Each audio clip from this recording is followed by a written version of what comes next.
নমস্কার বন্ধুরা, ধর্মকথা চ্যানেলে আপনাদের স্বাগত। আজ আমরা গৌতম বুদ্ধের বাণী নিয়ে আলোচনা করব। গৌতম বুদ্ধের কথা আমরা সকলেই জানি। ইতিহাসের পাতায় তার জীবনের কথা হয়তো অনেকেই পড়েছেন, কিন্তু গৌতম বুদ্ধের বাণী আমরা নিজেদের জীবনে কতটা মেনে চলার চেষ্টা করি, এই প্রশ্নটা করে দেখতে পারেন নিজেকেই। গৌতম বুদ্ধের অহিংসার বাণী আটকে আছে এখনো ইতিহাসের বইতে। বুদ্ধের বাণী যদি জীবন চর্চায় নিয়ে আসতে পারেন, তাহলে হয়তো বাঁচাটা অন্যরকম হবে।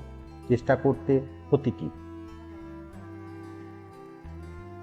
আজ আমরা আলোচনা করব কাজের জন্য গৌতম বুদ্ধের বাণী। কর্মক্ষেত্রে গৌতম বুদ্ধের কোন কোন বাণী কাজে লাগতে পারে দেখুন। মন ও শরীরের পক্ষে সুস্থ থাকার রাস্তা হলো অতীতের জন্য শোক না করা আর ভবিষ্যতের জন্য চিন্তা না করা। বুদ্ধি ও সৎভাবের দ্বারা বর্তমানে বাঁচার চেষ্টা করাই উচিত। তুমি কতটা ভালোবাসা দিলে, কতটা পূর্ণতার সাথে জীবন উপভোগ করলে এবং কতটা গভীরতার সাথে হতাশাকে জীবন থেকে ত্যাগ করলে, এ সব কিছুই সবশেষে অধিক গুরুত্বপূর্ণ ভূমিকা পালন করে। সবচেয়ে অন্ধকার রাতের অর্থ অজ্ঞানতা। তুমি যদি সত্যই নিজেকে ভালোবাসো, তাহলে তুমি কখনো অন্যকে আঘাত দিতে পারবে না। যা আপনি চিন্তা করবেন তাই আপনি হবেন।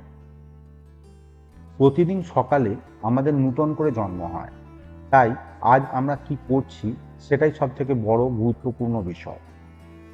পবিত্রতা কিংবা অপবিত্রতা নিজের উপর নির্ভর করে, কেউই অন্য কাউকে পবিত্র করতে পারে না।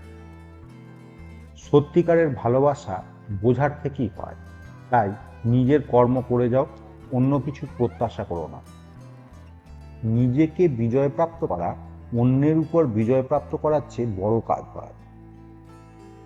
নমস্কার, আজ এ পর্যন্তই।